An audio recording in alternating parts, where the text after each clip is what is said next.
Mumtaz TV bersama menegakkan sunnah.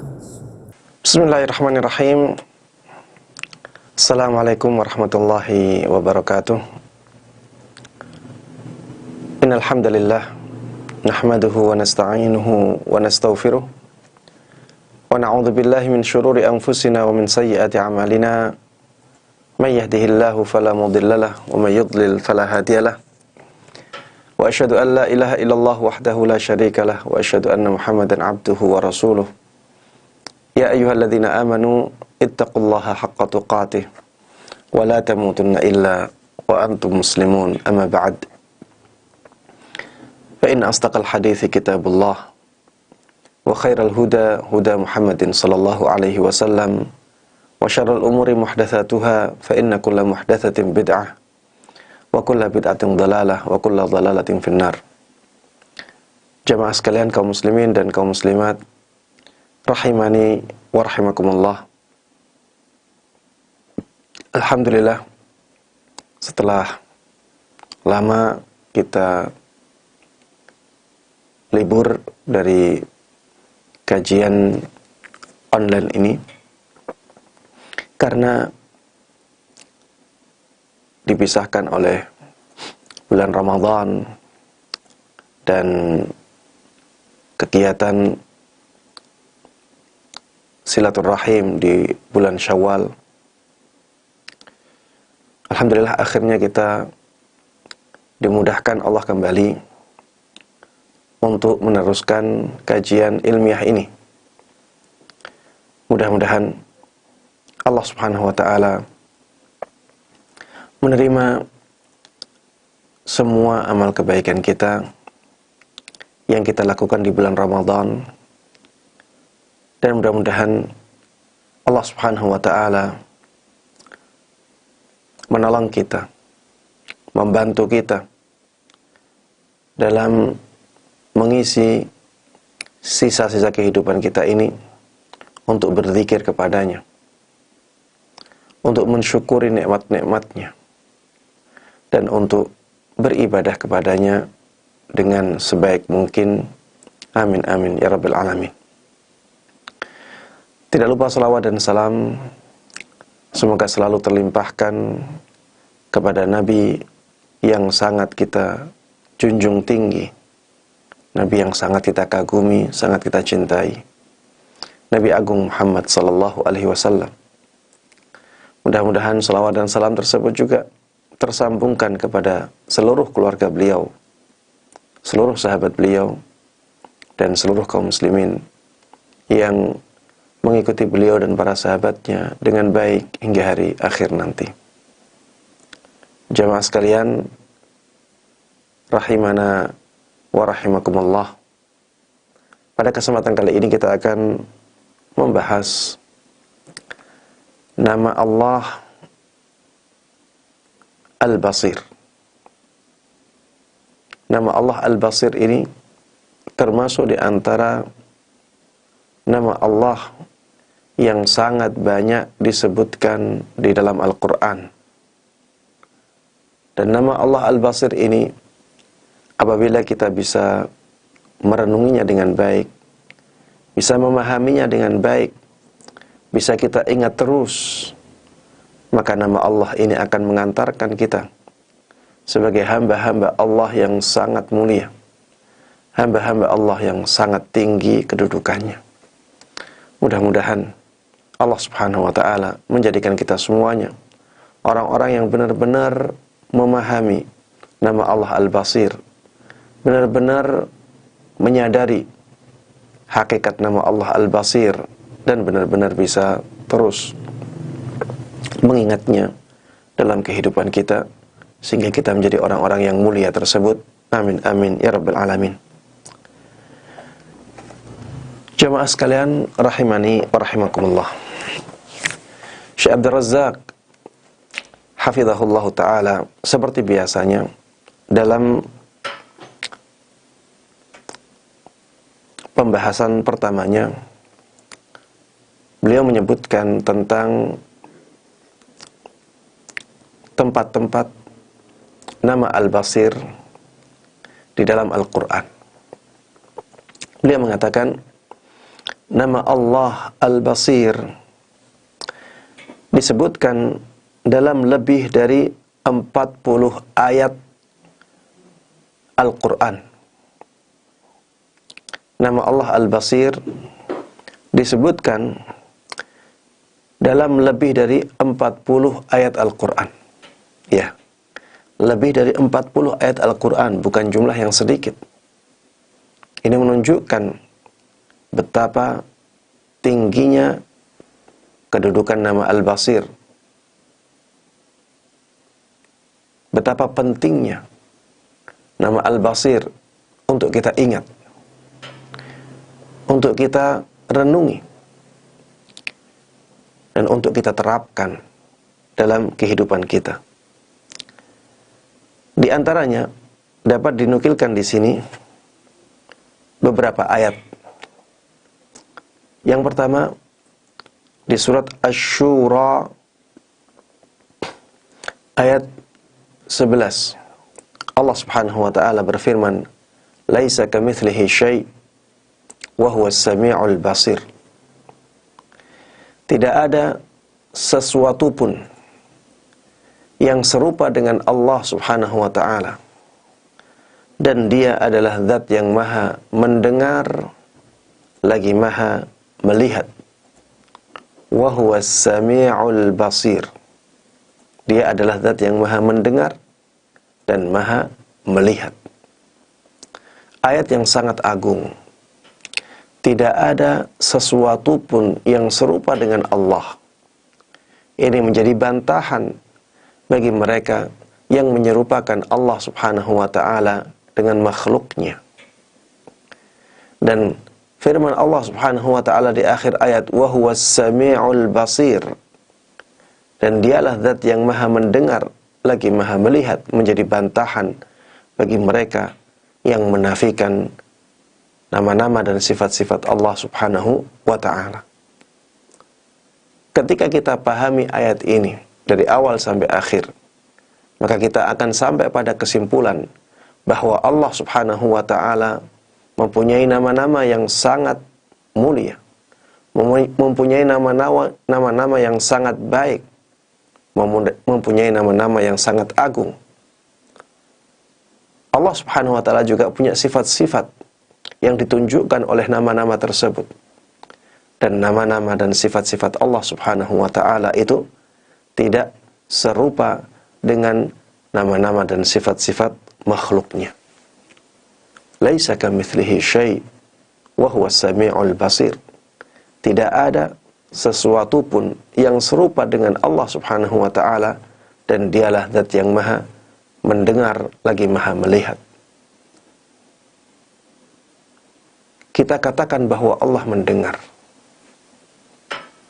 tapi mendengarnya Allah Subhanahu wa ta'ala tidak boleh kita serupakan dengan mendengarnya makhluknya. Kita katakan Allah Subhanahu wa ta'ala maha melihat, tapi kita tidak boleh serupakan melihatnya Allah Subhanahu wa ta'ala dengan melihatnya makhluknya. Penglihatan Allah Subhanahu wa ta'ala jauh lebih sempurna daripada penglihatan makhluknya. Begitu pula pendengaran Allah Subhanahu wa ta'ala jauh lebih sempurna daripada pendengaran makhluknya. Begitu pula dengan sifat-sifat Allah yang lain. Ketika Allah Subhanahu wa ta'ala menyebutkan sifat-sifatnya, maka kita harus memahami bahwa sifat-sifat tersebut tidak serupa dengan sifat-sifat makhluknya. Ada perbedaan yang sangat jauh antara sifat-sifat Allah Subhanahu wa ta'ala dengan sifat-sifat makhluknya. Sebagaimana ada perbedaan yang sangat jauh antara zat Allah Subhanahu wa ta'ala dengan zat makhluknya. Ayat yang kedua yang disebutkan oleh Syekh Abdul Razzaq hafizahullahu ta'ala, yang menyebutkan menyebutkan nama Al-Basir adalah ayat di surat An-Nisa ayat 58. Allah Subhanahu wa taala berfirman, "Innallaha kana sami'an basira." Sungguh Allah adalah zat yang maha mendengar lagi maha melihat. Ayat yang lain di surat Al-Baqarah 265, Allah Subhanahu wa taala berfirman, "Wallahu bima ta'maluna basir." Allah Subhanahu wa taala maha melihat apapun yang kalian lakukan. Di surat Al-Imran ayat 15, Allah Subhanahu wa taala berfirman, "Wallahu basirum bil ibad." Allah Subhanahu wa taala maha melihat hamba-hambanya. Di surat Al-Mulk ayat 19, Allah Subhanahu wa taala berfirman, "Innahu bikulli syai'im basir." Sesungguhnya Allah Subhanahu wa taala maha melihat segala sesuatu. Di surat Asy-Syura ayat 27, Allah Subhanahu wa taala berfirman, "Innahu bi'ibadihi khabirum basir." Sungguh Allah Subhanahu wa taala maha teliti terhadap keadaan para hambanya, dan Allah Subhanahu wa taala juga maha melihat. Di surat Al-Isra ayat 17, Allah Subhanahu wa taala berfirman, "Wa kafa bi rabbika bidzunubi ibadihi khabiran basira." Cukuplah Allah Subhanahu wa taala maha teliti dan maha melihat terhadap dosa-dosa para hambanya. Allah Subhanahu wa taala mengetahui semua dosa kita. Allah Subhanahu wa taala melihat detil-detil dari dosa-dosa kita. Allah Subhanahu wa taala benar-benar tahu secara rinci gerak-gerik kita.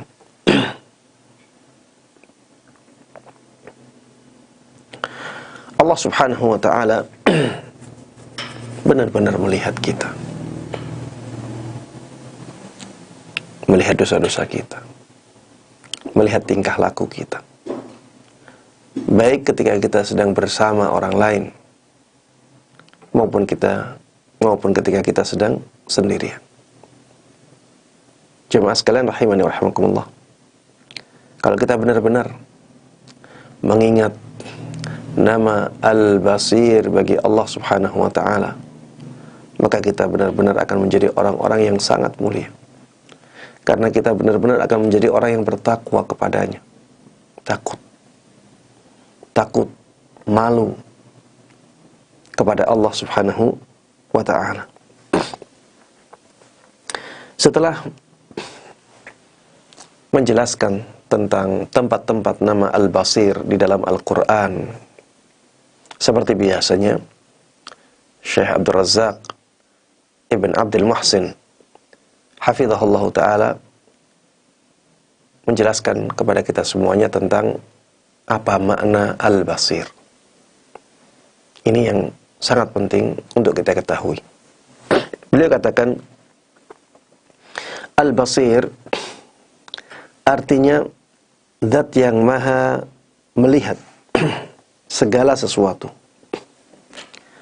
Al-Basir artinya zat yang maha melihat segala sesuatu. Allah melihat segala sesuatu, walaupun sesuatu itu halus, walaupun sesuatu itu kecil. Tidak seperti manusia yang penglihatannya tidak mampu lagi untuk melihat hal-hal yang sangat kecil sekali. Berbeda dengan Allah Subhanahu wa ta'ala. Sekecil apapun makhluknya Allah bisa lihat. Sehalus apapun makhluknya Allah bisa lihat. Jemaah sekalian rahimani wa rahimakumullah. Manusia tidak bisa melihat makhluk halus. Jin, malaikat tidak bisa dilihat oleh manusia. Innahu yarakum huwa wa qabiluhu min haitsu la tarawnahu. Sesungguhnya iblis dan jamaahnya bisa melihat kalian dalam keadaan kalian tidak bisa melihat mereka.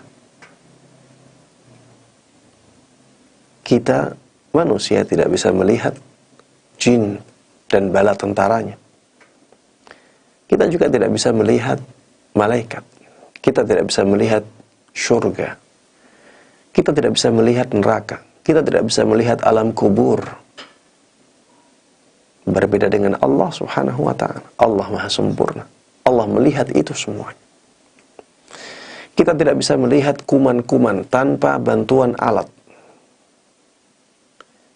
Kita tidak bisa melihat virus tanpa bantuan alat.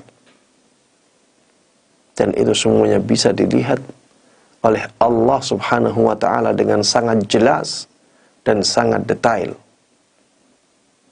Allah Subhanahu wa ta'ala bisa melihat sesuatu yang lebih kecil daripada virus. Semuanya diketahui, dilihat oleh Allah Subhanahu wa ta'ala. Syekh Abdul Razak hafizahullah ta'ala mengatakan di sini, Allah melihat seekor semut hitam yang berjalan di atas batu hitam di malam hari yang kelam. Allah juga melihat proses pencernaan makanan dalam organ tubuh dari semut hitam itu. Melihat aliran darah di urat nadinya. Allah melihat segala sesuatu yang ada di bawah 7 lapis bumi. Sebagaimana Allah melihat yang berada di atas 7 lapis langit. Tidak ada perbedaan bagi Allah Subhanahu wa ta'ala. Tidak bisa kita katakan bahwa yang berada di bawah lapis bumi yang ketujuh itu lebih samar bagi Allah daripada yang ada di atas langit ketujuh. Semuanya sangat jelas bagi Allah Subhanahu wa ta'ala. Dia melihat kedipan mata, dan dia melihat mata manusia yang khianat. Itulah Allah Subhanahu wa ta'ala. Itulah penglihatan Allah Subhanahu wa ta'ala yang maha sempurna. Ibnu Qayyim rahimahullah ta'ala mengatakan tentang Al-Basir ini. Al-Basir mengandung arti bahwa Allah dengan kesempurnaan penglihatannya mampu melihat secara rinci bentuk semut berikut organ tubuhnya, dagingnya, darahnya, otaknya, maupun pembuluh darahnya. Allah mampu melihat semut itu berjalan di atas batu hitam di malam yang gelap. Itulah penglihatan Allah Subhanahu wa ta'ala. Kemudian Syekh Abdul Razak hafizahullah ta'ala membawakan sebuah syair yang menjelaskan tentang bagaimana sempurnanya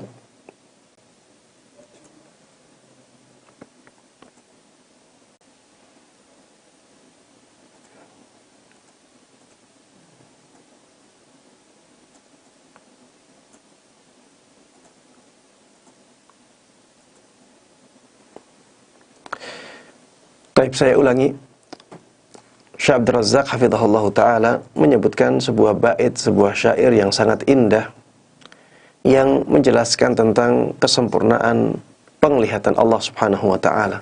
Beliau mengatakan betapa indah untaian puisi yang menyatakan, ya man yara saffal ba'udi janahahu fi dhulmatil laylil bahimil alyali wa yara manata uruqiha fi nahriha wal mukhu min tilkal 'idhamin nihali umnun 'alayya bi taubatin tamhu biha ma kana minni fi zamanil awwali.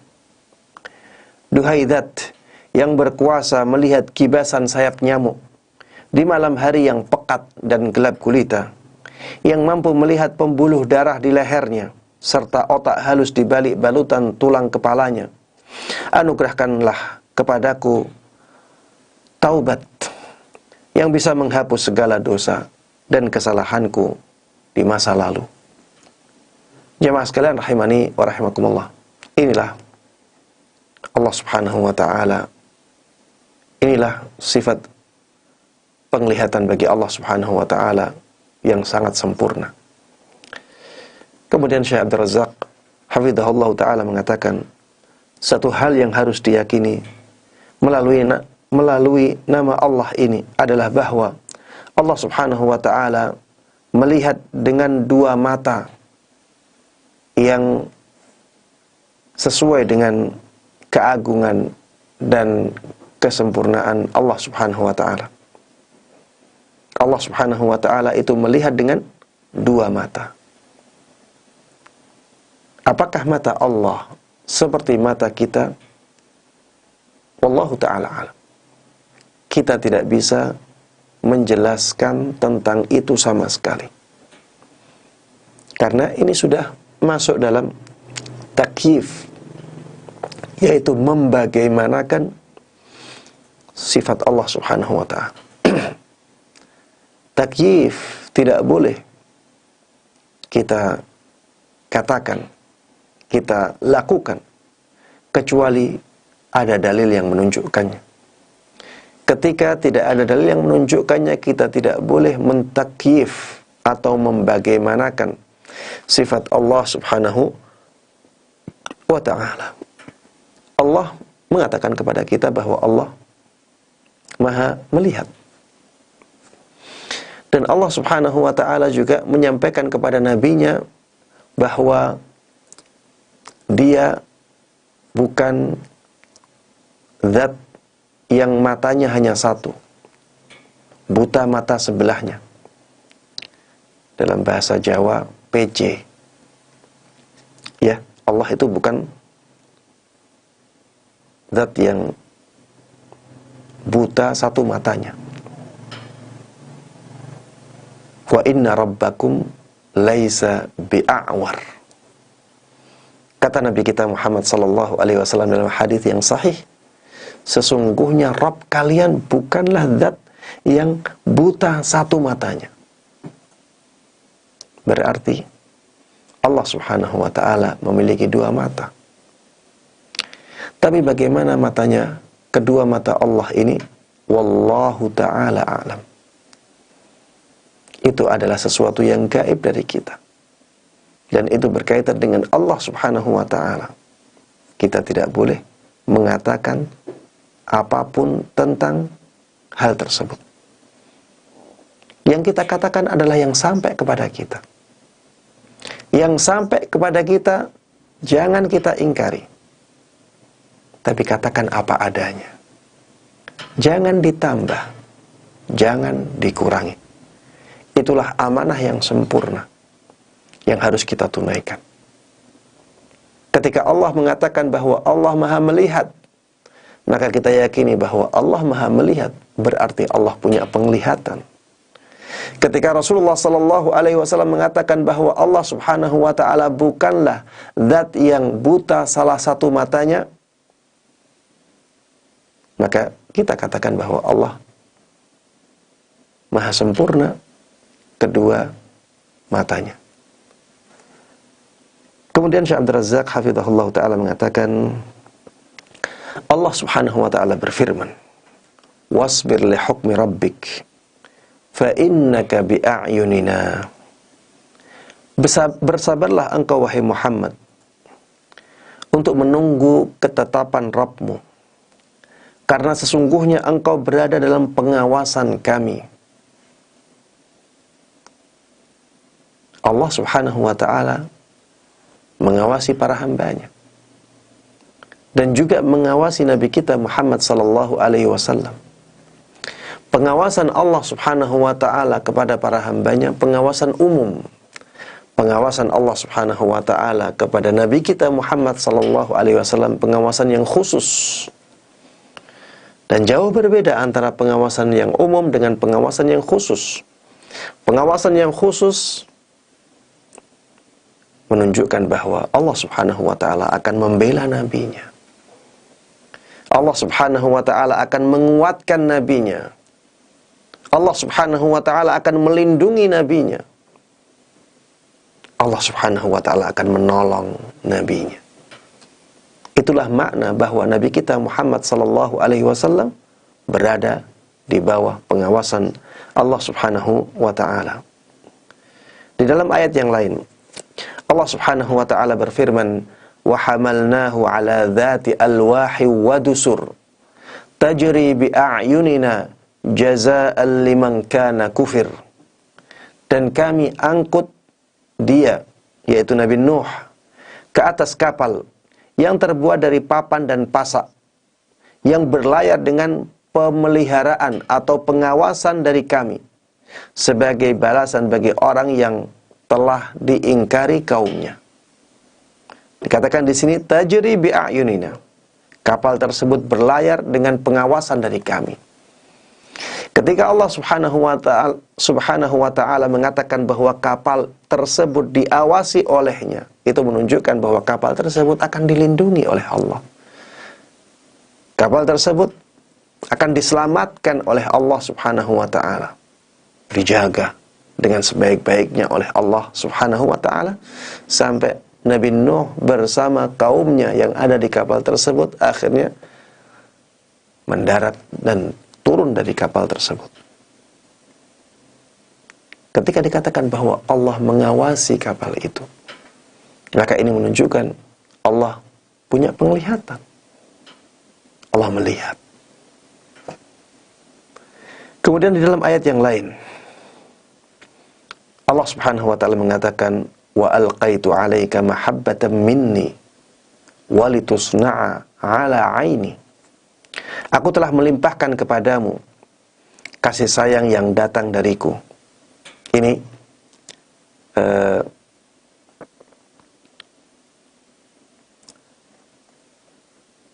menjelaskan tentang kisahnya Nabi Musa. Kisahnya Nabi Musa. Dikatakan, aku telah melimpahkan kepadamu kasih sayang yang datang dariku. Ini tentang Nabi Musa. Supaya kamu disuruh di bawah pengawasanku. Supaya kamu, supaya kamu diasuh di bawah pengawasanku. Ya, setelah Nabi Musa ditaruh di sebuah tempat untuk dilemparkan ke sungai, maka Allah Subhanahu wa ta'ala menjaga Nabi Musa. Dan untuk menarik hambanya agar mencintai Nabi Musa yang ketika itu masih kecil, Allah Subhanahu wa ta'ala menjadikan semua manusia mencintai bayi itu. Makanya Fir'aun yang tidak suka bayi pun dia akhirnya senang dengan Nabi Musa. Istrinya Fir'aun juga menjadi senang kepada Nabi Musa. Karena memang Allah mengatakan demikian, wa alqaitu 'alaika mahabbatan minni wa litusna'a 'ala 'aini. Aku telah melimpahkan kepadamu kasih sayang yang datang dariku, dan supaya kamu diasuh di bawah pengawasanku, di bawah penglihatan Allah Subhanahu wa ta'ala. Ini juga menunjukkan bahwa Nabi Musa selalu dijaga oleh Allah Subhanahu wa ta'ala. Nabi Musa ketika itu benar-benar dilindungi oleh Allah Subhanahu wa ta'ala. Nabi Musa ketika itu benar-benar dibantu oleh Allah Subhanahu wa ta'ala. Diberikan banyak pertolongan oleh Allah Subhanahu wa ta'ala.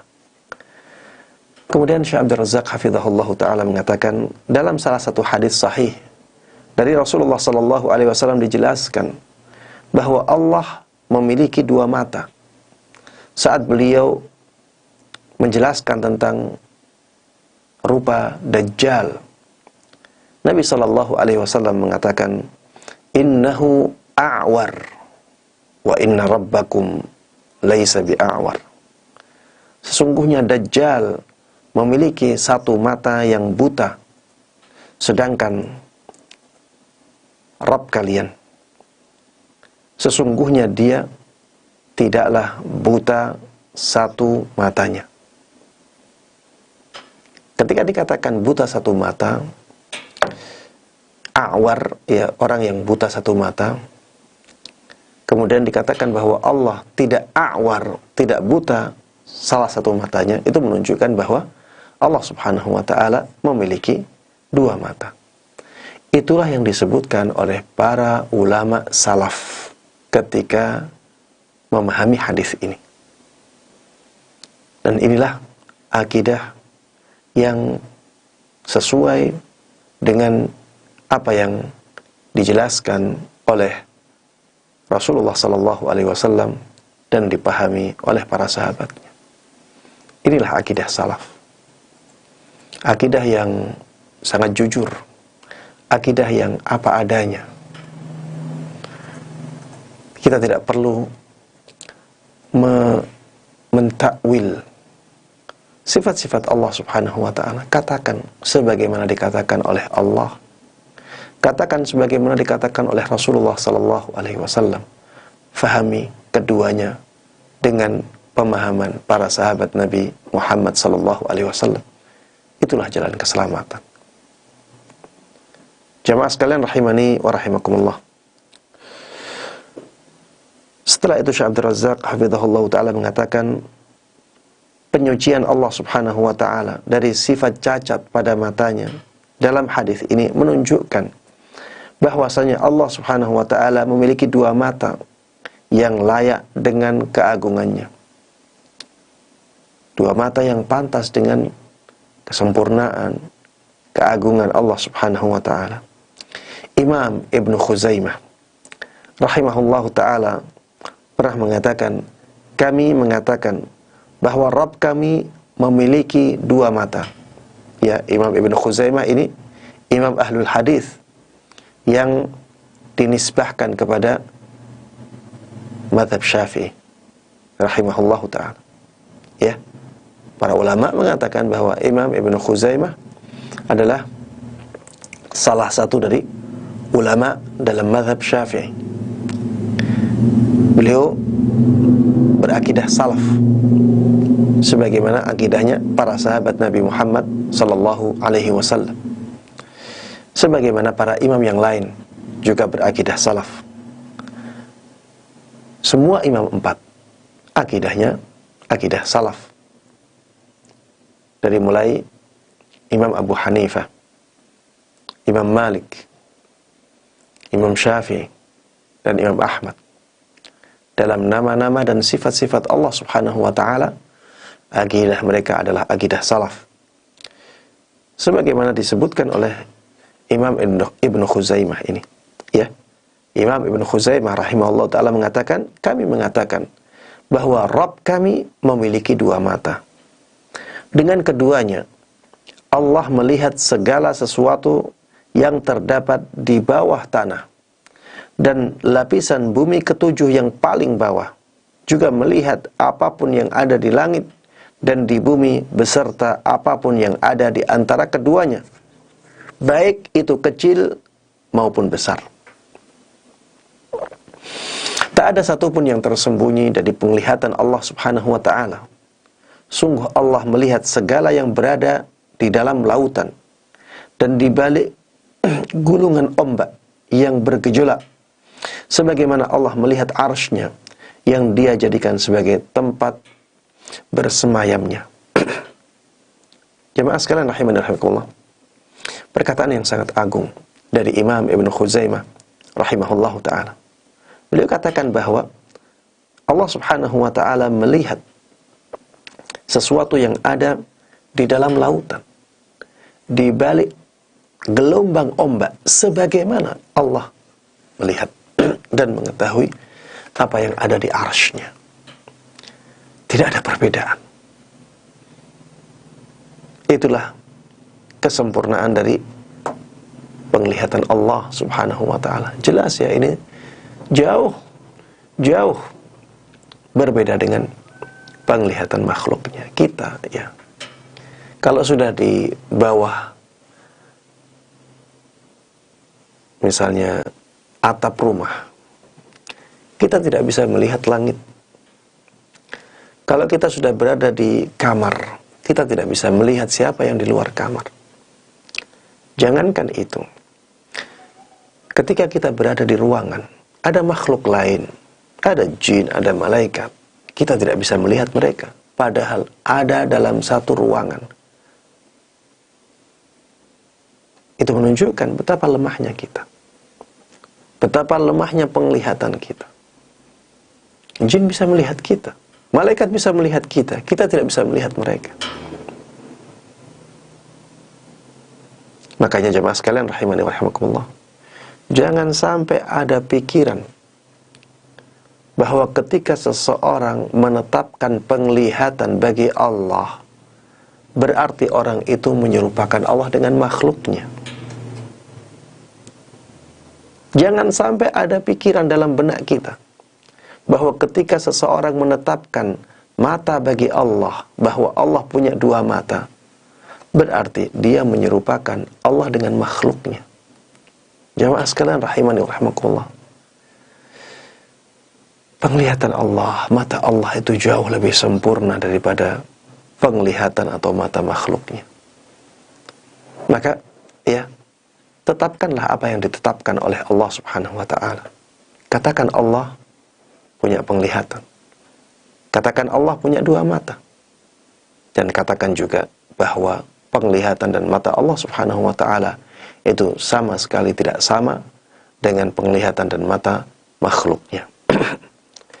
Jemaah sekalian rahimani wa rahimakumullah, selanjutnya Syekh Abdul Razak hafizahullah ta'ala mengatakan, nama Allah Al-Basir ini dengan segenap makna yang terkandung di dalamnya menuntut agar para hamba senantiasa merasa hina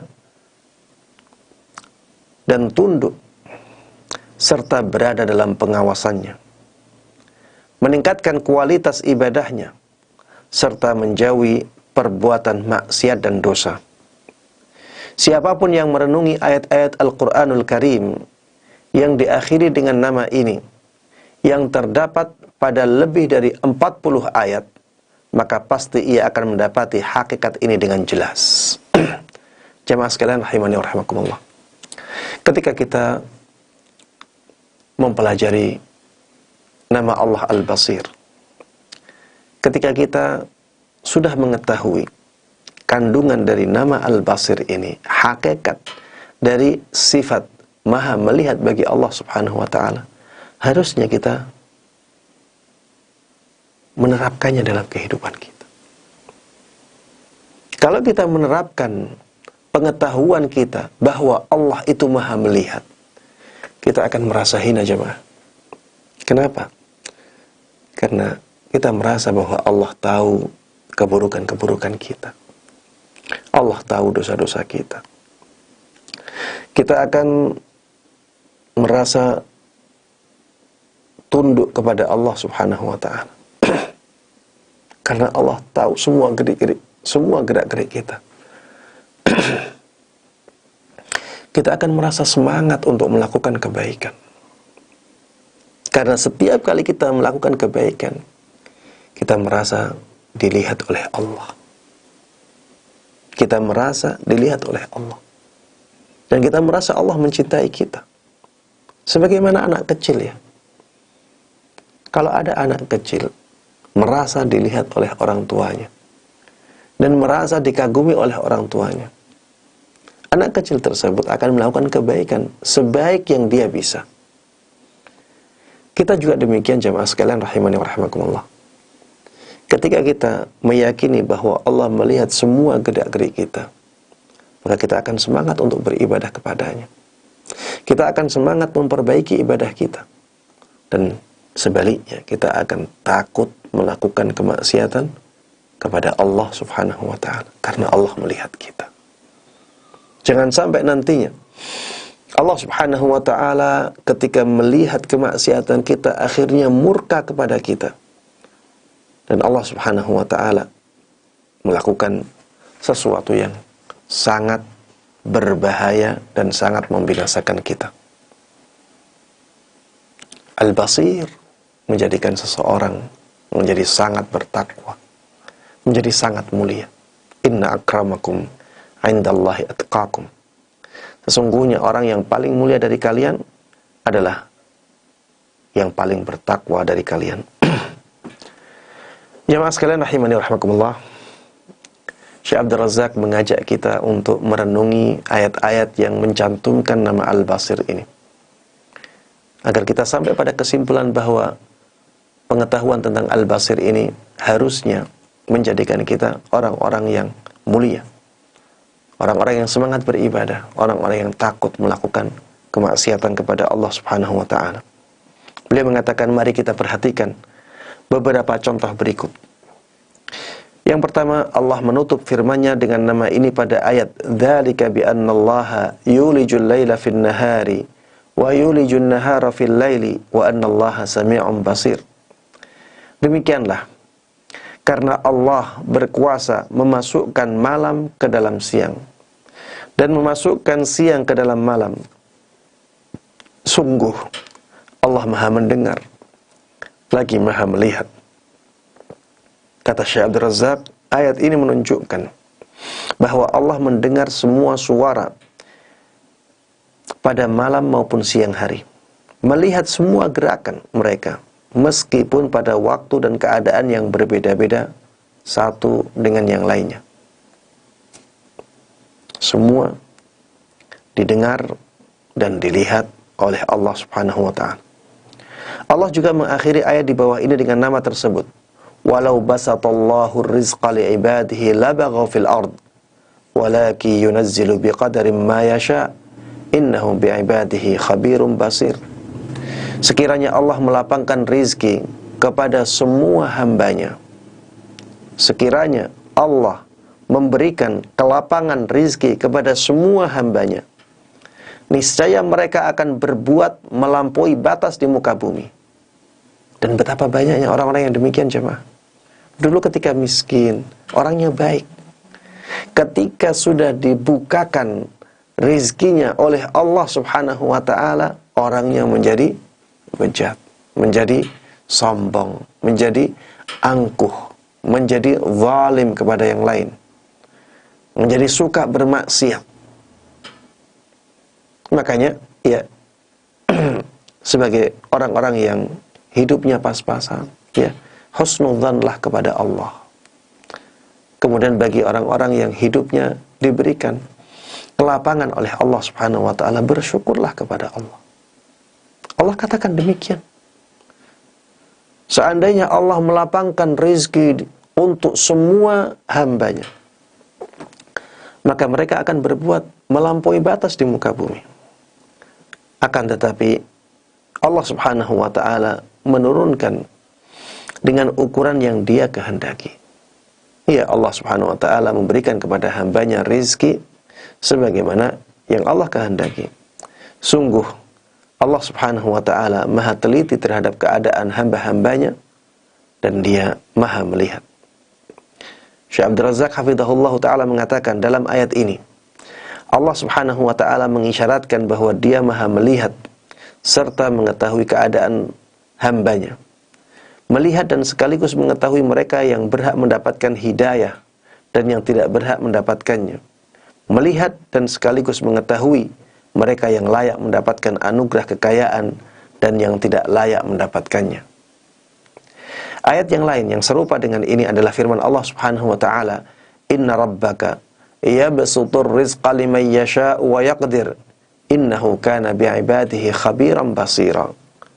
Sungguh Rabbmu, dialah yang melapangkan rizki bagi siapapun yang Dia kehendaki, dan Dia juga yang membatasi rizki untuk siapapun yang Dia kehendaki. Sungguh Allah Subhanahu wa ta'ala adalah maha mengetahui lagi maha melihat para hambanya. Allah juga menutup ayat berikut ini dengan menyebut nama Al-Basir dengan redaksinya huwallazi khalaqakum faminkum kafirun wa minkum mu'min wallahu bima ta'maluna basir. Dialah yang menciptakan kalian. Dialah yang menciptakan kalian. Kemudian setelah itu ada di antara kalian yang kafir, ada di antara kalian yang mukmin. Dan sungguh Allah Subhanahu wa ta'ala maha melihat apapun yang kalian lakukan. Syekh Abdul Razak hafizahullah ta'ala mengatakan maksudnya adalah bahwa Allah subhanahu wa ta'ala maha melihat orang yang saleh maupun orang yang tidak saleh, orang mukmin maupun orang kafir, dan dia memberikan jalan yang pantas kepada masing-masing dari mereka. Ya, ini dari satu sisi menjadi penyemangat, dari satu sisi menjadi ancaman atau pemberi rasa takut. Allah maha melihat semua hambanya. Yang kafir dilihat oleh Allah, yang mukmin dilihat oleh Allah, yang baik dilihat oleh Allah, yang bejat dilihat oleh Allah subhanahu wa ta'ala. Yang baik dan mukmin, dia akan mendapatkan ganjaran yang jauh lebih baik dari apa yang mereka lakukan, dan itu menjadi penyemangat bagi kita yang ingin kebaikan. Yang bejat ataupun yang kafir, mereka juga akan mendapatkan balasan yang buruk dari Allah subhanahu wa ta'ala. Dan siksa Allah adalah siksa yang pedih, dan ini bisa menjadi sesuatu yang menjadikan kita jera, menjadikan kita takut untuk melakukan keburukan. Kemudian Syekh Abdul Razak hafizahullah ta'ala mengatakan dalam ayat yang lainnya, Allah pun mengakhirinya dengan menyebut nama Al-Basir. Yang demikian itu terlihat jelas dalam ayat ini dengan redaksinya, innal ladzina yulhiduna fi ayatina la yakhfauna 'alaina afaman yulqa fid nari khairun amman ya'ti amina yaumal qiyamah i'malu ma syi'tum innahu bima ta'maluna basir. Sesungguhnya orang-orang yang mengingkari tanda-tanda kebesaran kami, mereka tidak tersembunyi dari kami. Maksudnya Allah melihat mereka, Allah tahu mereka. Apakah orang-orang yang dilemparkan ke dalam neraka itu lebih baik, ataukah mereka yang datang dengan aman sentosa pada hari kiamat? Jelas orang yang datang dengan aman sentosa di hari kiamat nanti, mereka jauh lebih baik daripada orang-orang yang dilemparkan ke dalam neraka. Mereka lah orang-orang yang mengingkari tanda-tanda kebesaran Allah subhanahu wa ta'ala. Allah katakan, i'malu ma syi'tum. Lakukan apa yang kalian inginkan. Silahkan, kalian bebas melakukan apapun. Innahu bima ta'maluna basir. Sungguh, Allah subhanahu wa ta'ala maha mengetahui apapun yang kalian lakukan. Silahkan kalian melakukan apapun, semuanya dilihat oleh Allah. Semuanya diketahui oleh Allah subhanahu wa ta'ala. Semuanya akan dibalas oleh Allah subhanahu wa ta'ala sesuai dengan amalan masing-masing.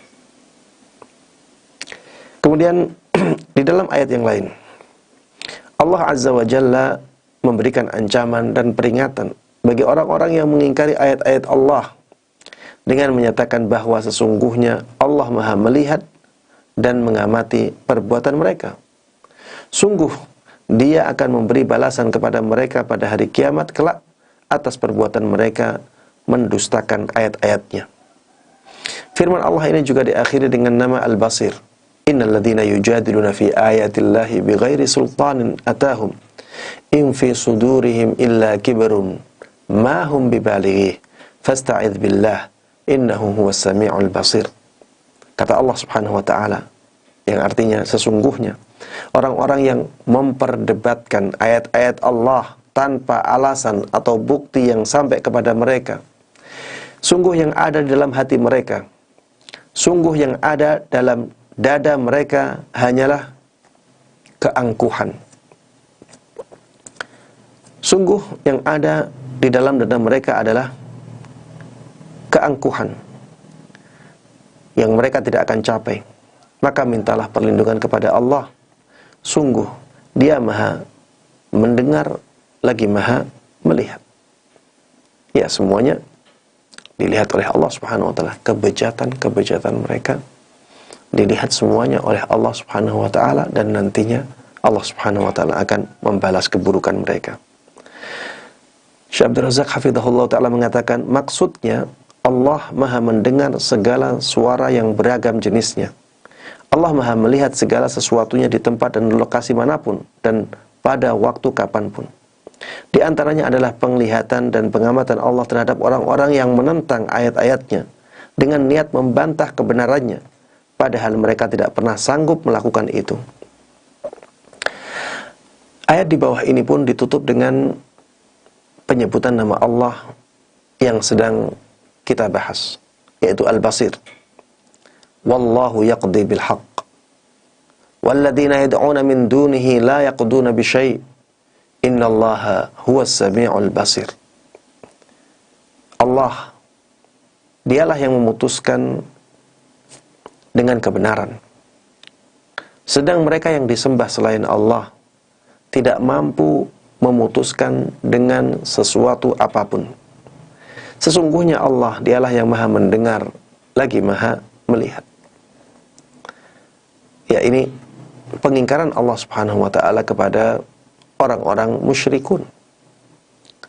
Orang-orang musyrikun itu bagaimana? Sesembahan-sesembahan mereka itu tidak bisa melakukan apapun, tidak bisa memutuskan apapun. Semuanya itu yang memutuskan Allah. Lalu kenapa mereka masih menyekutukan Allah? Apakah yang mereka sembah bisa memutuskan sesuatu? Jawabannya tidak sama sekali. Tapi mengapa mereka menyekutukan Allah? Bukankah Allah saja yang bisa memutuskan segala sesuatu? Kemudian Allah Subhanahu wa ta'ala tutup ayat ini dengan menjelaskan tentang bahwa Allah Subhanahu wa ta'ala adalah zat yang maha mendengar lagi maha melihat. Allah dengar suara-suara mereka. Allah dengar doa-doa mereka kepada sesembahan selain Allah. Allah juga lihat mereka. Allah lihat perbuatan-perbuatan syirik mereka semuanya. Ya, ini sebagai pemberi rasa takut ya. Kalau kita benar-benar ya merenungi bagaimana pendengaran Allah, bagaimana penglihatan Allah, kita akan menjadi orang-orang yang takut melakukan keburukan-keburukan, melakukan kemaksiatan-kemaksiatan, apalagi kesyirikan kepada Allah Subhanahu wa ta'ala. Syekh Abdul Razak mengatakan ayat ini menunjukkan bahwa ibadah yang sebenarnya hanyalah ditujukan kepada Allah yang maha mendengar lagi maha melihat, zat yang memiliki kesempurnaan dalam pendengaran serta penglihatan. Sementara patung-patung berhala itu adalah benda-benda yang tidak pantas disembah karena tidak dapat mendengar, tidak dapat melihat. Maka itu Nabi Ibrahim Al-Khalil berkata kepada ayahnya, "Ya abati, lima ta'budu ma la yasma'u wa la yubsiru wa la yughni 'anka syai'a." Wahai ayahku yang aku sayangi, mengapa engkau menyembah sesuatu yang tidak mendengar? Dia juga tidak melihat, bahkan dia tidak dapat menolongmu sedikit pun. Apakah yang seperti ini pantas untuk diibadahi? Allah juga mengakhiri ayat berikut ini dengan menyebutkan tentang namanya, Al-Basir. Innallaha ya'murukum an tu'addul amanati ila ahliha wa idha hakamtum bainan nas an tahkumu bil adl. Innallaha ni'imma ya'udzukum bih. Innallaha kana sami'an basira. Sungguh Allah Subhanahu wa ta'ala menyuruh kalian untuk menyampaikan amanat kepada yang berhak menerimanya. Dan apabila kalian menetapkan hukum di antara manusia, Allah memerintahkan kalian agar kalian menetapkannya dengan adil. Sungguh Allah lah sebaik-baik yang memberi pengajaran kepada kalian. Sungguh Allah maha mendengar lagi maha melihat. Jemaah sekalian rahimani wa rahimakumullah, ayat ini ya bisa menjadi pendorong bagi kita untuk melakukan kebaikan yang disebutkan dalam ayat ini. Ya, ketika Allah menutup sesungguhnya Allah maha mendengar lagi maha melihat, ini bisa menjadi pendorong bagi kita bahwa kita harusnya menunaikan amanat sebaik mungkin. Harusnya kita berbuat adil kepada manusia. Dan sebaliknya, keyakinan kita bahwa Allah Maha mendengar, Maha melihat, harusnya menjadikan kita takut untuk meninggalkan kebaikan yang ada dalam ayat ini. Jangan sampai kita khianat. Jangan sampai kita meninggalkan sifat amanah. Jangan sampai kita berbuat zalim kepada orang lain, karena Allah Maha melihat dan Allah Maha mendengar. Kemudian Syekh Abdul Razak hafizahullah ta'ala mengatakan, ayat di atas merupakan salah satu pujian Allah terhadap perintah dan larangannya sendiri, yang ia mengandung kemaslahatan manusia serta pencegahan mudarat di dunia maupun di akhirat. Karena pembuat syariat adalah Allah yang Maha mendengar dan Maha melihat segala sesuatu, yang tidak ada sesuatu pun tersembunyi darinya. Dia yang Maha mengetahui segala kemaslahatan hamba-hambanya yang tidak mereka ketahui. Di sisi lain, ayat di atas berisi anjuran untuk menerapkan perintahnya maupun larangan itu, serta ancaman bagi yang tidak menerapkannya. Kemudian Syekh Abdul Razak hafizahullah ta'ala mengajak kita untuk merenungi ayat yang lain yang mencantumkan nama Allah Al-Basir. Allah Subhanahu wa ta'ala mengatakan, wa aqimus salata wa atuz zakah wa ma tuqaddimu li anfusikum min khairin tajiduhu 'indallah innallaha bima ta'maluna basir.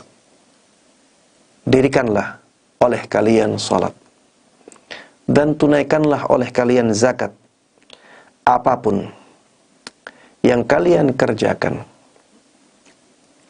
untuk diri kalian, apapun yang kalian berikan untuk diri kalian sendiri, berupa kebaikan atau berupa harta, maka kalian akan mendapatkan pahalanya di sisi Allah Subhanahu wa ta'ala.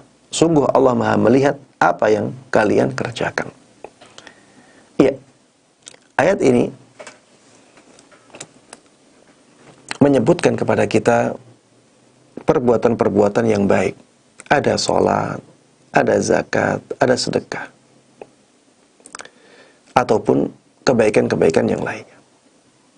Kemudian Allah Subhanahu wa ta'ala menutup ayat ini dengan mengatakan, innallaha bima ta'maluna basir. Apapun yang kalian lakukan itu dilihat semuanya oleh Allah Subhanahu wa ta'ala. Sehingga penutup ayat ini memberikan kita dorongan agar kita semangat sholat, agar kita semangat zakat, agar kita semangat bersedekah, semangat melakukan amal-amal kebaikan. Karena Allah melihat. Ayat ini juga memberikan ancaman kepada kita. Jangan sampai kita meninggalkan sholat. Jangan sampai kita meninggalkan zakat. Jangan sampai kita meremehkan sedekah. Jangan sampai kita meninggalkan amal-amal kebaikan. Karena Allah Maha melihat. Kalau kita tinggalkan kebaikan-kebaikan itu dan Allah mengetahui, maka Allah tidak akan memberikan kepada kita pahala-pahala.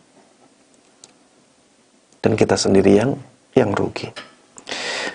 Syekh Abdul Razak hafizahullah ta'ala mengatakan, ayat ini berisi janji Allah Azza wa Jalla untuk tidak menghilangkan pahala mereka dari sisinya atas kebaikan yang mereka lakukan di dunia ini. Sungguh Allah Maha melihat semua perbuatan mereka, dan Dia pasti akan memberikan jaran pahala yang besar atas perbuatan tersebut. Kemudian Syekh Abdul Razak hafizahullah ta'ala mengatakan, berdasarkan ayat-ayat di atas diketahui bahwa keyakinan seseorang bahwa Allah Maha melihat dan mengamati gerak-geriknya dapat memberinya manfaat besar pada aspek anjuran dan ancaman Allah yang terkandung di dalamnya. Sebagaimana jelas terlihat dalam contoh-contoh ayat di atas. Apabila seorang hamba telah beribadah kepada Rabb-Nya dengan sebaik-baiknya dan menjauhi segala perbuatan durhaka terhadapnya, dengan meyakini bahwa Allah Subhanahu wa ta'ala itu senantiasa melihat serta memperhatikannya, maka dia telah mencapai derajat ihsan. Dan derajat ini, jemaah sekalian rahimani wa rahimakumullah, adalah derajat yang paling tinggi di dalam Islam. Ada derajat Islam, ada derajat iman, ada derajat ihsan. Derajat ihsan itu sangat erat hubungannya dengan keyakinan seseorang bahwa Allah Subhanahu wa taala itu Maha melihat. Itulah al-basir. Allah Maha melihat. Derajat ihsan, kata Syekh Abdul Razak hafizahullah taala, adalah tingkatan tertinggi dalam agama. Sebagaimana sabda Nabi Muhammad sallallahu alaihi wasallam yang menjelaskan tentang hakikat ihsan tersebut, yaitu pada sabda beliau, anta'budallah ka'annaka tarahu fa illam takun tarahu fa innahu yarak. Ihsan adalah ketika engkau beribadah kepada Allah seakan-akan engkau melihatnya. Kalaupun engkau tidak bisa melihatnya, ketahuilah bahwa sesungguhnya Allah melihatmu. Ya. Ihsan dikatakan oleh para ulama ada dua tingkatan. Tingkatan yang tertinggi dari ihsan adalah dengan kita beribadah kepada Allah seakan-akan kita melihatnya. Kalau kita melihat Allah, kemudian kita beribadah di depannya, bagaimana kita membaguskan ibadah itu? Itulah tingkatan ihsan yang paling tinggi. Tingkatan ihsan yang di bawahnya adalah dengan beribadah kepada Allah seakan-akan diawasi, seakan-akan dilihat oleh Allah Subhanahu wa ta'ala. Dan dua-duanya jemaah sekalian rahimani wa rahimakumullah, ada hubungannya dengan nama Allah Al-Basir. Ya, ada hubungannya dengan nama Allah Al-Basir, yaitu zat yang maha melihat. Taib. Kemudian Syekh Abdul Razak hafizahullah ta'ala mengatakan betapa banyak orang yang menghindari perbuatan dosa dan juga maksiat karena meyakini bahwa Allah senantiasa melihat dirinya. Ya, ada sebuah kisah ya yang sangat masyhur, disebutkan di dalam hadis. Ada seorang wanita yang cantik jelita, disukai oleh seorang laki-laki. Seorang laki-laki tersebut sudah membujuk rayu wanita itu dengan sangat luar biasa, tapi wanita tersebut tidak mau mengikuti keinginan dari laki-laki itu, keinginan untuk berzina. Akhirnya datanglah waktu di mana wanita itu menjadi miskin, menjadi sangat butuh kepada uang. Sedangkan laki-laki itu menjadi laki-laki yang berkecukupan. Akhirnya laki-laki itu ingin memanfaatkan keadaan tersebut dengan memberikan syarat kepada wanita. Ya, dia ingin memberikan bantuan kepada wanita tersebut dengan syarat, ya, dia melakukan perzinaan dengannya. Dia mau berzina dengannya. Datanglah waktu itu. Kemudian ketika sudah hampir digauli, ya, maka wanita tersebut mengingatkan laki-laki itu tentang Allah Subhanahu wa ta'ala, bahwa Allah melihatnya, bahwa Allah mengetahuinya. Ketika itulah laki-laki itu tersadar dan akhirnya meninggalkan wanita itu. Padahal ya, dia benar-benar sudah mampu untuk melakukan perbuatan itu. Dia takut kepada Allah Subhanahu wa ta'ala. Dan itu sangat diagungkan oleh Allah Subhanahu wa ta'ala. Ketakutan dia ini akhirnya dijadikan sebagai sarana untuk bertawassul dengan amal saleh. Ya, kalau kita baca hadis tentang 3 orang yang tertutup oleh batu yang besar di dalam goa. Orang ini, ya, ada 3 orang yang kehujanan, akhirnya mereka berteduh di dalam goa. Qadarullah wa masya'afal, ada batu yang sangat besar jatuh dari atas dan tepat menutup pintu goa itu. Mereka tidak bisa apa-apa, batunya besar sekali. Mereka bertiga nggak bisa untuk menggeser batu itu. 3 orang ini akhirnya mengatakan, kita tidak akan selamat kecuali apabila kita berdoa dengan bertawasul dengan amal-amal kebaikan kita. Di antara yang bertawasul adalah orang tadi.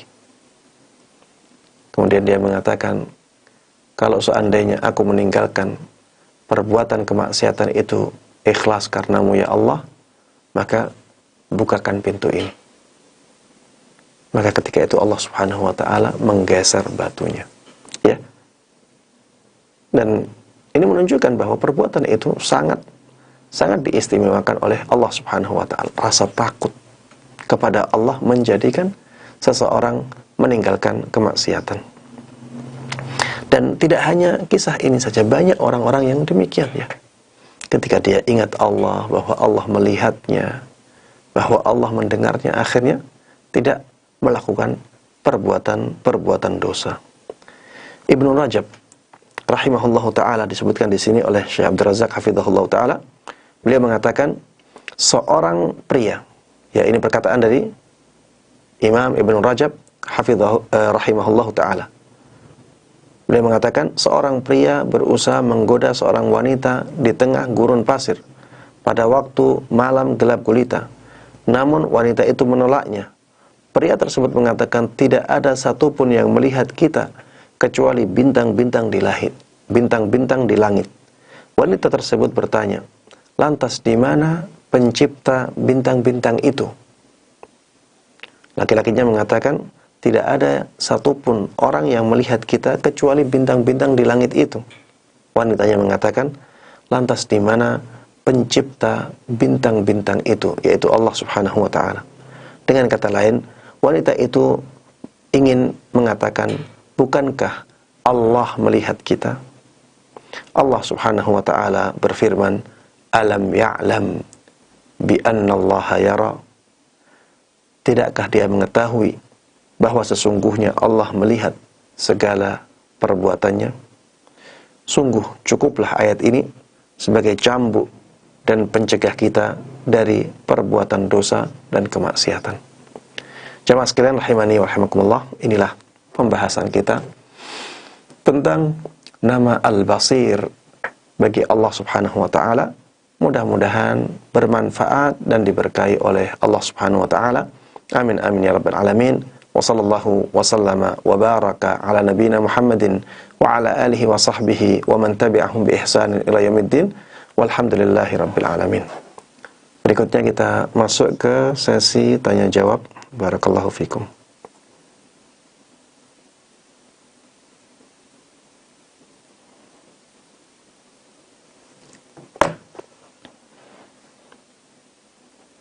Pertanyaan yang pertama,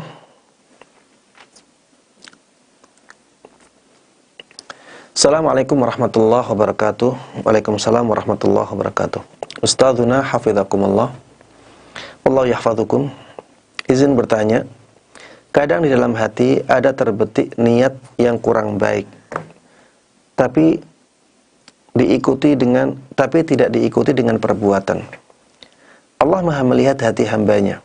Apakah keburukan yang terbetik di hati tersebut akan diazab oleh Allah atau akan mendatangkan azab Allah? Jemaah sekalian rahimani wa rahimakumullah, jawabannya tidak ya. Tidak. Jadi Allah Subhanahu wa ta'ala itu memberikan banyak keringanan kepada kita. Memberikan banyak keringanan kepada kita. Allah Subhanahu wa ta'ala tidak akan memberikan dosa kepada kita ketika kita ingin berbuat buruk, selama kita belum melakukannya. Kalau kita punya keinginan buruk, tapi akhirnya kita tidak lakukan karena keinginan kita tidak melakukannya, maka tidak ada dosa bagi kita. Bahkan ya bisa jadi Allah Subhanahu wa taala memberikan pahala kepada kita karena kita menahan diri dari melakukan perbuatan dosa tersebut. Iya, keinginan-keinginan keburukan yang ada dalam diri kita, ya, selama belum kita lakukan, maka tidak ada dosa bagi kita. Tidak dicatat sebagai dosa. Kecuali, ada pengecualian di sini karena ada dalilnya. Kecuali apa? Ketika kita sudah ingin melakukan keburukan dan kita sudah berusaha melakukannya, tapi dihalangi oleh sesuatu. Jadi Allah tidak menghendakinya terjadi. Akhirnya terhalang. Misalnya ya, misalnya ada orang ya, dia ingin mencuri. Dia ingin mencuri. Dan dia sudah berusaha untuk mencuri. Qadarullah ma syaa fa'al.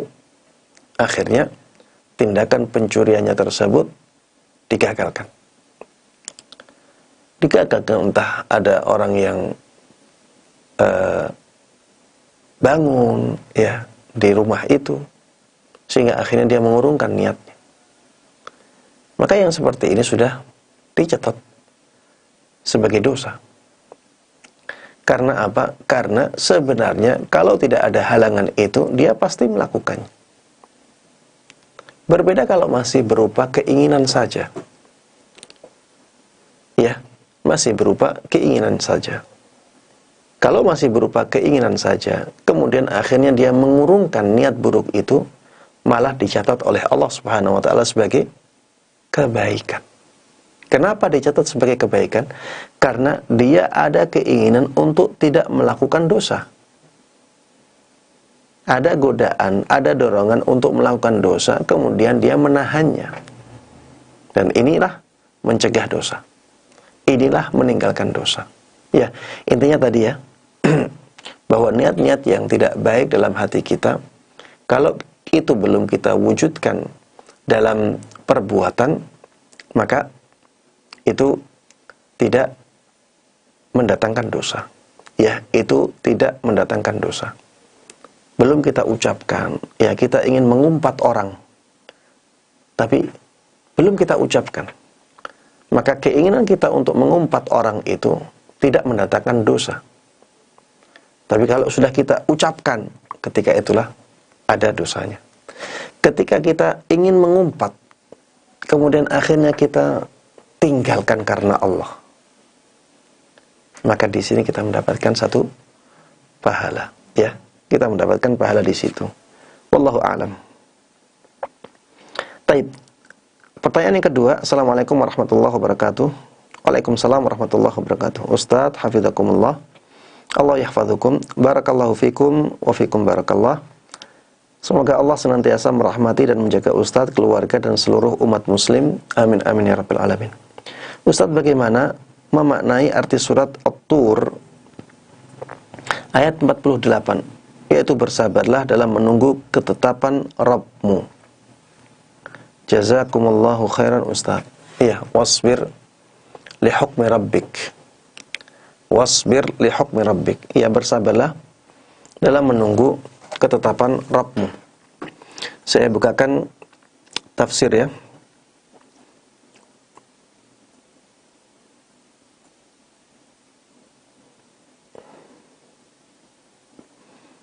Taib. Saya bukakan di tafsir As-Sa'di rahimahullahu ta'ala.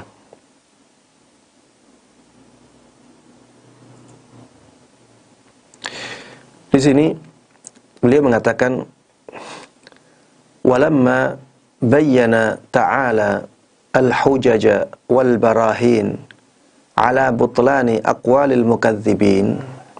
Ketika Allah Subhanahu wa ta'ala telah menjelaskan dalil-dalil yang kuat, bukti-bukti yang kuat tentang batilnya perkataan musuh-musuh Rasulullah sallallahu alaihi wasallam yang mendustakan beliau, amara Rasulullah amara rasulahu sallallahu alaihi wasallam alla ya'ba'a bihim syai'a. Allah Subhanahu wa taala memerintahkan kepada Rasulnya sallallahu alaihi wasallam agar tidak mempedulikan mereka, agar tidak terlalu memikirkan mereka. Wa ayyasbira li hukmi rabbihil qadari wasyar'i.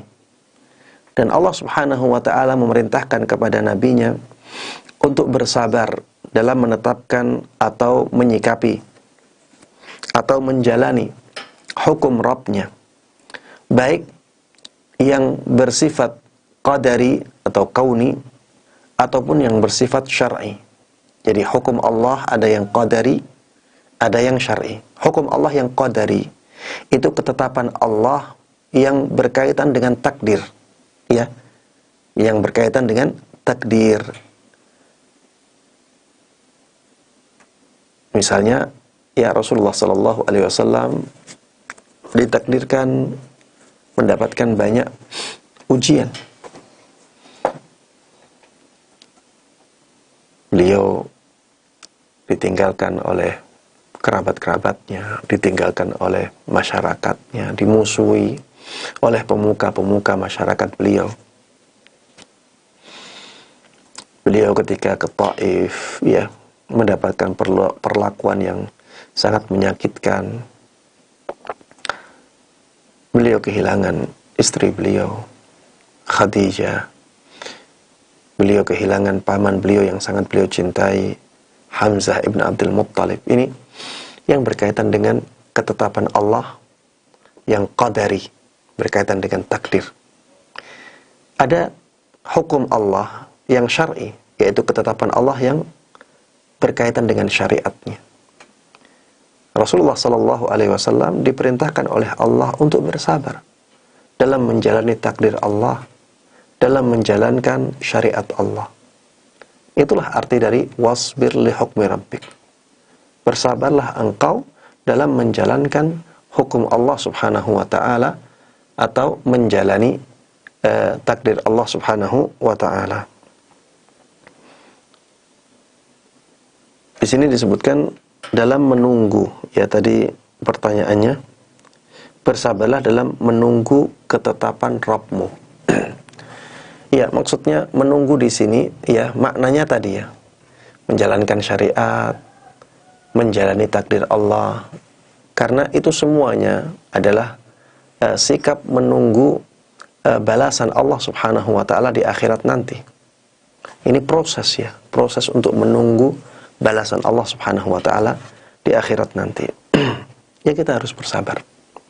Bersabar dalam menjalani takdir Allah, bersabar dalam menjalankan syariat Allah Subhanahu wa taala, dan itu semuanya nantinya akan mendatangkan pahala yang agung dari Allah Subhanahu wa taala. Taib. Pertanyaan yang ketiga. Assalamualaikum warahmatullahi wabarakatuh. Waalaikumsalam warahmatullahi wabarakatuh. Ustadz, izin bertanya di luar tema. Jika jualan via marketplace supaya kelihatan laris tokonya, maka pemilik membeli produk sendiri sampai kelihatan laris tokonya. Apakah cara ini diperbolehkan? Ya, jawabannya tidak boleh, jamaah. Kenapa? Ya karena ada tindakan mengelabui orang lain. Berjualanlah sesuai dengan kejujuran, nilai-nilai kejujuran. Jujurlah dalam berjualan. Apakah kita senang apabila kita diperlakukan seperti itu? Apakah kita senang diperlakukan seperti itu? Kalau kita sebagai pembeli, kalau tahu penjual seperti itu, kita senang? Kita ingin diperlakukan seperti itu? Jawabannya tidak. Ya, kita tidak ingin diperlakukan seperti itu. Dan kaidah yang sangat agung dalam syariat Islam, la yu'minu ahadukum hatta yuhibba li akhihi ma yuhibbu li nafsihi. Tidak sempurna iman salah seorang dari kalian sampai dia mencintai kebaikan untuk saudaranya sebagaimana dia mencintai kebaikan untuk dirinya sendiri. Kalau kita tidak ingin diperlakukan seperti itu, ya jangan melakukan seperti itu. Jujur saja. Dan masalah rizki, ya, masalah rizki itu sudah ditulis semuanya oleh Allah. Sudah ditetapkan semuanya oleh Allah Subhanahu wa ta'ala. Apapun yang kita lakukan tidak akan mengubah jatah rizki kita. Sudah lakukan yang sesuai dengan tuntunan syariat, ya. Lakukan yang sesuai dengan tuntunan syariat. Lakukan yang sesuai dengan nilai-nilai kejujuran, ya, nilai-nilai amanah. Semakin kita jujur, ya, maka kita akan semakin dimuliakan oleh Allah Subhanahu wa ta'ala, semakin diberkahi hasil dari usaha kita, dan lama-kelamaan juga kita akan dipercaya oleh orang. Dan itu akan menjadikan jualan kita, ya, menjadi baik dan laris. Wallahu a'lam. Yang keempat, Assalamualaikum warahmatullahi wabarakatuh. Waalaikumsalam warahmatullahi wabarakatuh. Semoga Allah Al-Ghafur mengampuni dosa-dosa kita semuanya. Amin amin ya rabbal alamin. Ustadzuna hafizakumullah.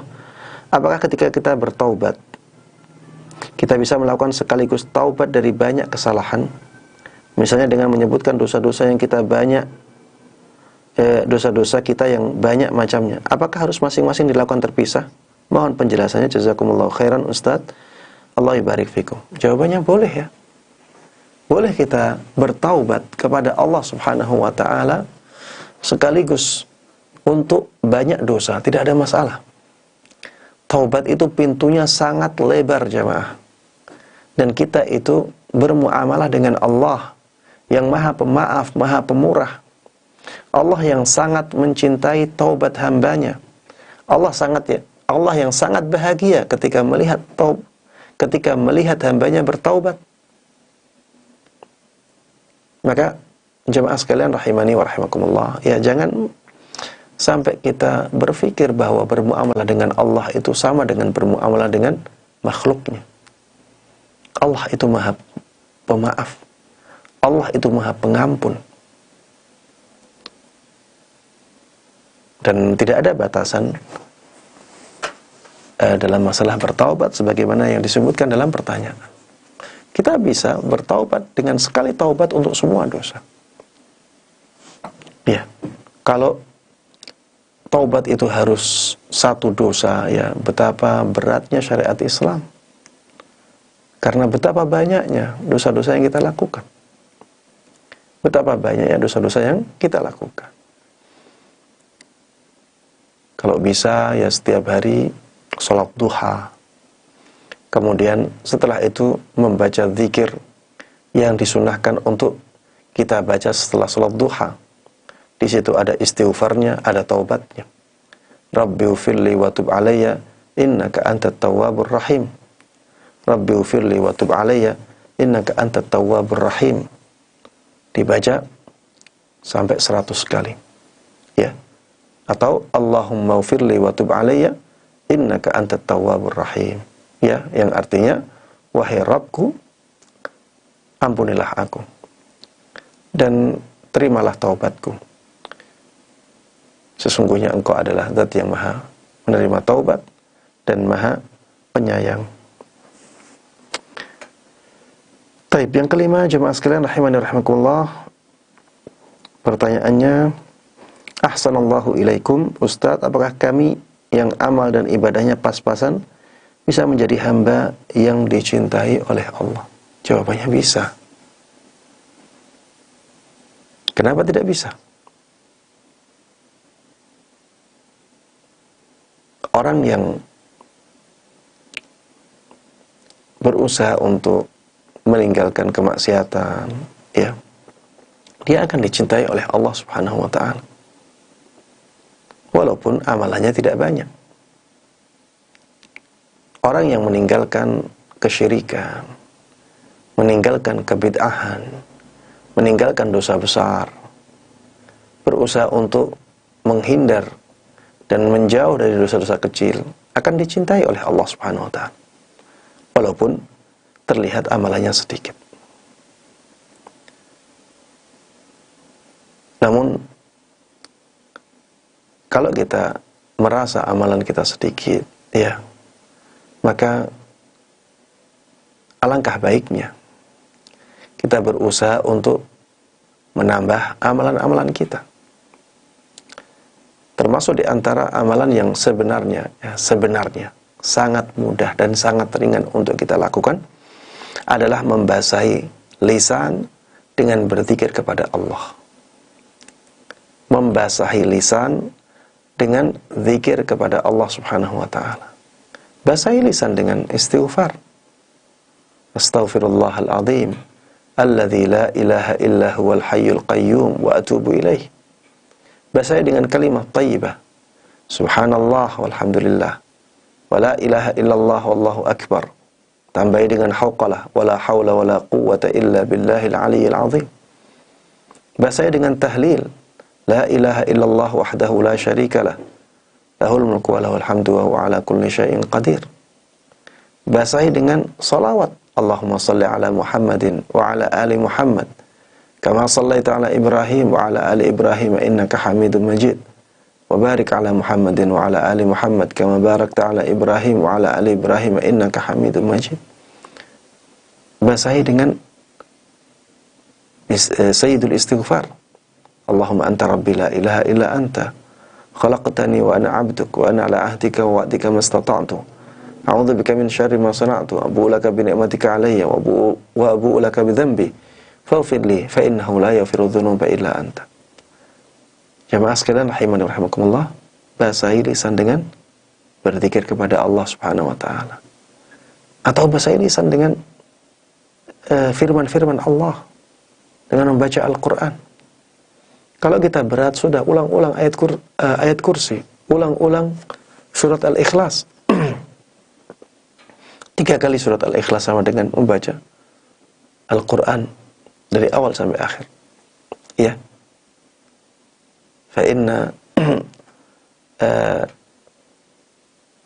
Fa'innaha ta'dilu thuluth Al-Quran.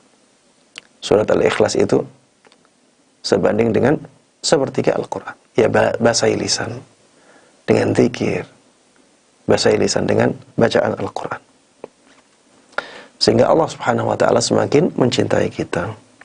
Tapi yang keenam, Assalamualaikum warahmatullahi wabarakatuh.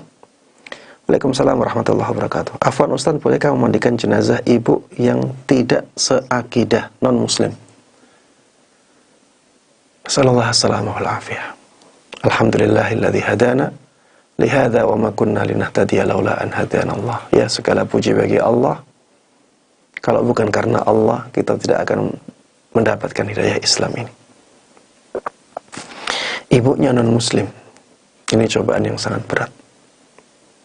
Tapi alhamdulillah anaknya mendapatkan hidayah. Bolehkah memandikan ibu yang non-muslim? Jawabannya boleh. Jawabannya boleh. Karena memandikan itu tidak masuk dalam larangan. Yang dilarang itu apa? Mendoakan rahmat, mendoakan ampunan. Ya, ini yang dilarang. Adapun mengkafani, memandikan, menguburkan, tidak ada masalah. Ya, wallahu ta'ala alam. Pertanyaan yang ketujuh, Assalamualaikum warahmatullahi wabarakatuh. Waalaikumsalam warahmatullahi wabarakatuh. Semoga Allah merahmati Ustaz dan keluarga. Allahumma amin. Wa iyyakum. Mudah-mudahan Allah merahmati para pemirsa dan para pendengar sekalian dari kaum muslimin dan kaum muslimat. Amin amin ya rabbal alamin.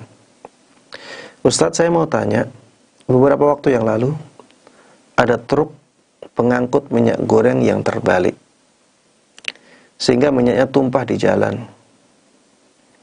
Banyak masyarakat sekitar menampung dan mengambil minyak yang tumpah tersebut untuk dimiliki. Bagaimana hukumnya? Jawabannya tidak boleh, haram. Itu tindakan kezaliman. Jamaah, mereka sudah kena musibah, malah kita zalimi. Mereka sudah kena musibah. Bagaimana kita sampai hati ya menzalimi orang tersebut? Harusnya diamankan, dibantu. Ini malah dizalimi lagi. Subhanallah. Ya jelas ya, itu diharamkan. Ya tidak boleh kita menzalimi orang lain. Wallahu a'lam. Rasulullah sallallahu alaihi wasallam dalam sebuah sabdanya mengatakan, la yahillu malum ri'in muslimin illa bi tibi nafsin minhu. Tidak halal harta seorang muslim kecuali dengan kerelaan hatinya. Apakah orang yang mobilnya terbalik itu rela ketika kita mengambil minyaknya? Coba kalau kita berada di posisinya dia. Coba bayangkan, kita berada di posisinya dia. Dia nyopir, qadarullah wa masya'a fa'al, mengalami kecelakaan. Setelah mengalami kecelakaan, melihat orang-orang menzalimi dia, hartanya diambilin. Coba kalau kita di posisinya dia, betapa sedihnya kita. Dan betapa mangkelnya kita ya, betapa marahnya kita ketika melihat harta kita diambilin seperti itu. Ya intinya ya sangat jelas hukumnya, itu diharamkan di dalam Islam dan sangat tidak pantas sekali. Baik, pertanyaan yang ke-9. Bismillah, Assalamualaikum warahmatullahi wabarakatuh. Ustaz, waalaikumsalam warahmatullahi wabarakatuh.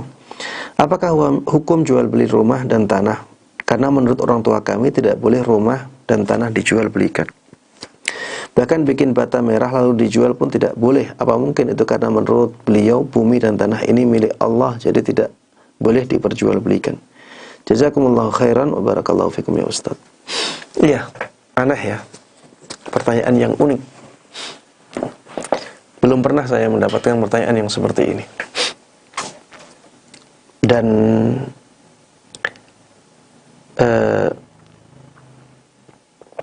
alasan yang disebutkan pun alasan yang unik ya. Apa mungkin itu karena menurut beliau bumi atau tanah ini milik Allah, jadi tidak boleh diperjualbelikan? Yang milik Allah kan bukan hanya bumi, bukan hanya tanah ya. Kalau kita punya mobil ya, sebenarnya mobil itu milik Allah. Kalau kita misalnya belanja makanan untuk kita jual, kemudian belanja barang-barang dagangan untuk kita jual lagi, itu semuanya juga punya Allah. Kita ini punya Allah, nyawa kita punya Allah. Semua yang ada di bumi ini milik Allah semuanya. Kalau mengambil logika ini, kalau menggunakan logika ini, harusnya tidak boleh jual beli sama sekali. Harusnya tidak boleh jual beli sama sekali. Dan Islam sudah menegaskan, ada jual beli, dibolehkan. Wa ahallallahu al-bai'. Allah menghalalkan jual beli. Berarti ada barang-barang yang boleh diperjualbelikan. Yang menjadi milik kita, ya itu boleh diperjualbelikan. Ya seperti tanah, kalau itu memang milik kita, boleh diperjualbelikan. Aneh kalau milik sendiri kemudian tidak boleh diperjualbelikan. Kalau sudah menjadi miliknya, ya berarti boleh dijual, ya. Kalau sudah menjadi milik orang lain, boleh kita beli. Mungkin perlu ditanya, ya, apa alasan orang tua? Mungkin coba ditanyakan dulu, kenapa tidak boleh dijual? Mungkin ada alasan tertentu. Tapi yang jelas alasan yang disebutkan di sini, ya, ini sangat lemah alasannya. Kalau ini alasannya, maka kita tidak boleh ya menjual apapun, karena apapun yang ada di dunia ini adalah milik Allah Subhanahu wa ta'ala. Baik, wallahu ta'ala alam. Pertanyaan yang ke-10. Assalamualaikum warahmatullahi wabarakatuh. Waalaikumsalam warahmatullahi wabarakatuh. Semoga Allah selalu merahmati dan memberkahi Ustaz dan keluarga. Amin amin ya rabbal alamin. Begitu pula kaum muslimin dan kaum muslimat semuanya. Ustadzuna hafizakumullah, ketika kita berdoa dan memohon kepada Allah, qadarullah Allah belum mengabulkan doa tersebut, bolehkah kita berhusnudzan bahwa Allah pasti akan mengabulkan doa kita, hanya menunggu waktu yang tepat saja Allah akan merealisasikannya? Jawabannya sangat boleh. Dan itulah yang diinginkan oleh Allah Subhanahu wa ta'ala dari kita. Ya, itulah yang diinginkan oleh Allah dari kita. Allah Rasulullah sallallahu alaihi wasallam katakan, "Ud'u Allah wa antum muqinuna bil ijabah." Berdoalah kalian kepada Allah dalam keadaan kalian yakin doa kalian itu akan diijabahi oleh Allah Subhanahu wa ta'ala. Yang ditanya di sini itu ada dalam hadis itu. Ud'u Allah wa antum muqinuna bil ijabah. Kemudian Allah Subhanahu wa ta'ala dalam hadis qudsnya mengatakan, "Ana 'inda dhanni 'abdi bi falyadhunna bi ma sya." Kata Allah Subhanahu wa ta'ala, aku itu sesuai dengan persangkaan hambaku. Sesuai dengan persangkaan hambaku terhadapku. Maka silahkan dia ya menyangka tentang aku sesuai dengan keinginannya. Di sini Allah Subhanahu wa ta'ala menganjurkan kita untuk berhusnudzan kepadanya. Ya, di antara husnudzannya sebagaimana yang disebutkan di dalam pertanyaan, ya, Allah pasti akan mengabulkan doa kita, hanya saja menunggu waktu yang tepat. Ya, itu termasuk di antara husnudzan kepada Allah Subhanahu wa ta'ala.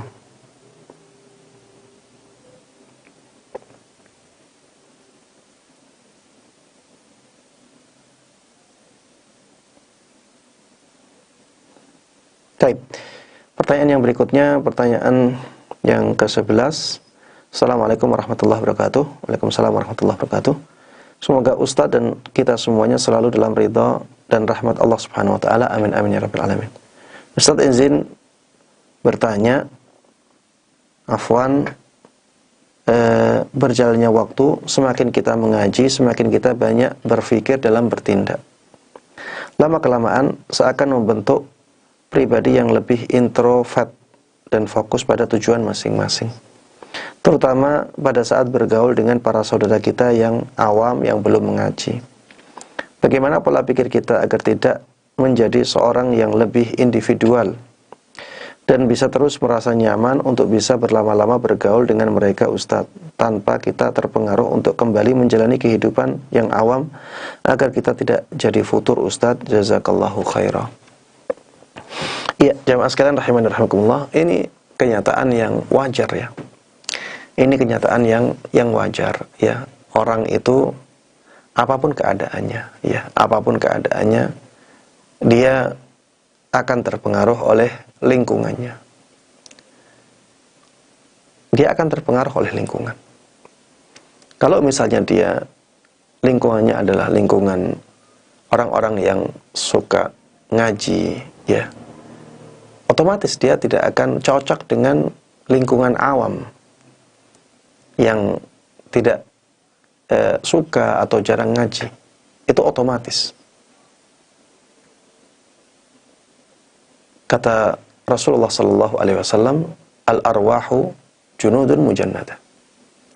Roh itu seperti pasukan yang dibariskan. Fama ta'arafa minha talaf, yang merasa saling cocok ya, mereka akan bersatu, berkumpul. Yang merasa tidak cocok, mereka akan berpencar. Itu manusiawi banget ya. Bahkan di dalam kehidupan hewan pun seperti itu. Di kehidupan alam sekitar kita, antara semut dengan semut yang lain, itu mereka tidak akan bertemu. Maksudnya tidak akan berkoloni, tidak akan hidup satu. Yang semut merah akan hidup dengan semut merah. Semut hitam akan hidup dengan semut hitam. Dan begitu. Tapi bukan berarti tidak ada hubungan sama sekali antara semut yang satu dengan semut yang lain. Nanti di kehidupan nyata akan bertemu. Ya, betapa seringnya kita melihat ada semut-semut yang bermacam-macam dalam satu tempat. Nanti burung-burung juga demikian, sama-sama burung. Burung kakak tua akan berkumpul dengan burung kakak tua. Burung merpati akan berkumpul dengan burung merpati. Dan begitu seterusnya. Dalam kehidupan manusia seperti itu juga.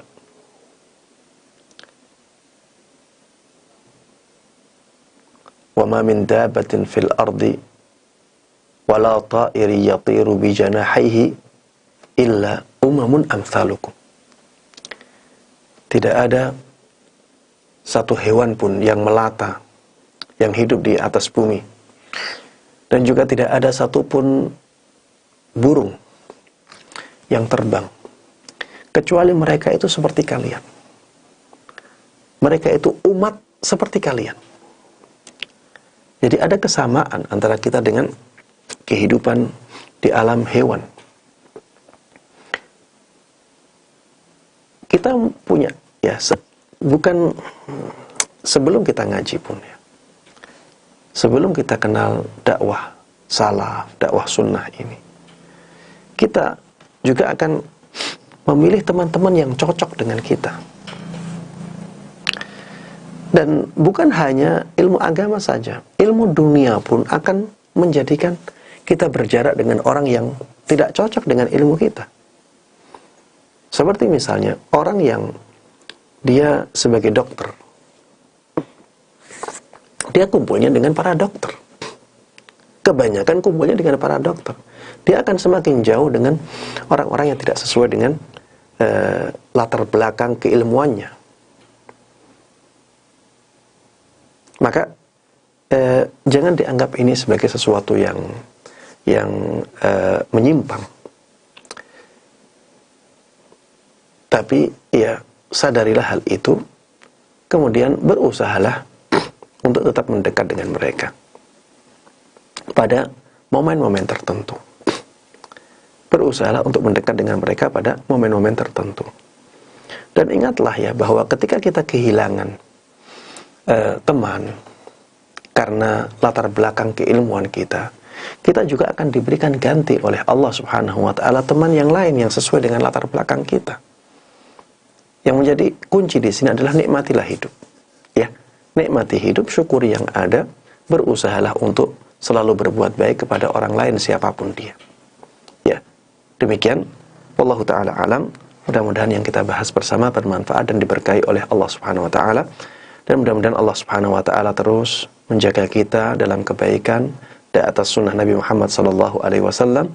Mudah-mudahan Allah Subhanahu wa taala mewafatkan kita semuanya dalam keadaan husnul khatimah di atas pemahaman Ahlus Sunnah wal Jamaah sebagaimana pemahaman para salaful ummah.